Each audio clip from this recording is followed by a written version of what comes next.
Seen the viral videos of shoplifters looting stores in the Bay Area. Authorities say they are organized gangs of criminals who sell the merchandise to a fencing operation. New at 6:30, KTVU's Evan-Sernoffsky went to an East Bay flea market where authorities say those stolen items are being sold. All right, Evan, what'd you find? That's right. I found table after table spilling over with unopened merchandise, and all of it being snapped up for pennies on the dollar.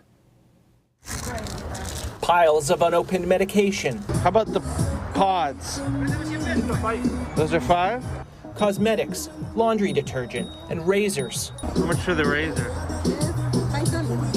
The deals are astonishing, but authorities say it's at flea markets like this one in Oakland where much of the Bay Area's shoplifted merchandise is resold. They know they can turn it around quickly. Recent high-profile cases of organized retail theft have cast an ugly pall on cities like San Francisco.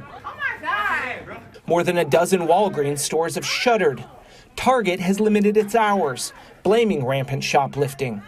Authorities say 85% of these cases are perpetrated by organized criminals, even if the items they're stealing seem relatively mundane.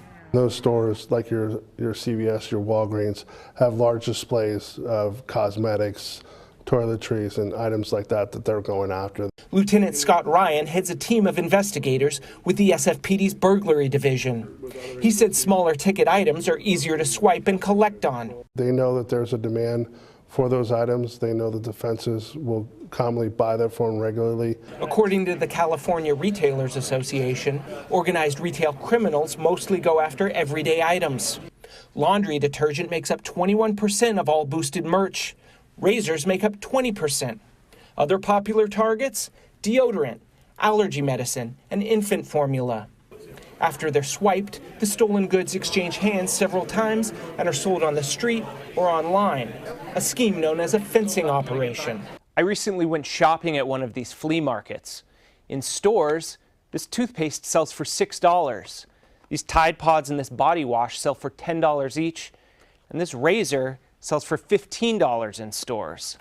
I spent $17 on everything, and I didn't even have to haggle on the price. To be clear, none of these sellers has been accused of peddling stolen items. But this razor has a sticker on it saying it's only sold at Safeway. I called the store, and an employee told me it was probably shoplifted. This is a multi-million-dollar industry. San Francisco Supervisor Asha Safai has called on the city to do more to address the problem. We need a coordinated strategy. If it means inviting in the U.S. Attorney and the FBI, let's do that. The SFPD works with law enforcement around the state to combat this type of organized theft. They've recovered more than $10 million in stolen items in the past year and a half. The reality is our retail thefts are down this year, but that doesn't matter. We need to take care of business. Chief Bill Scott said he's recently increased foot patrols in Union Square from 2 officers to 6 following the high-profile theft of designer handbags at Neiman Marcus. At the end of the day, we see these things happening. It's unfortunate. They're going viral and what have you, but we will continue to go after the people who are perpetrating these crimes in our city. Now, unfortunately, retail theft is not a new phenomenon in San Francisco. For years, the number of thefts has been around 3 times the state average. But what's different is businesses like Walgreens are increasingly being singled out as these fencing schemes become more sophisticated.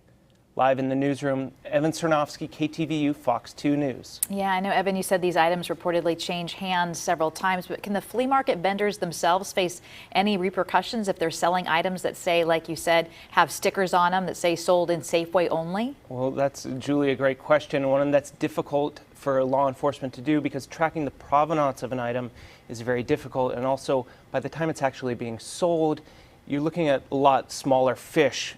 Law enforcement want to go after the big operations, the fences that are moving this stuff around the state and the region. Yeah. Julie? Good point. All right, Evan, thank you.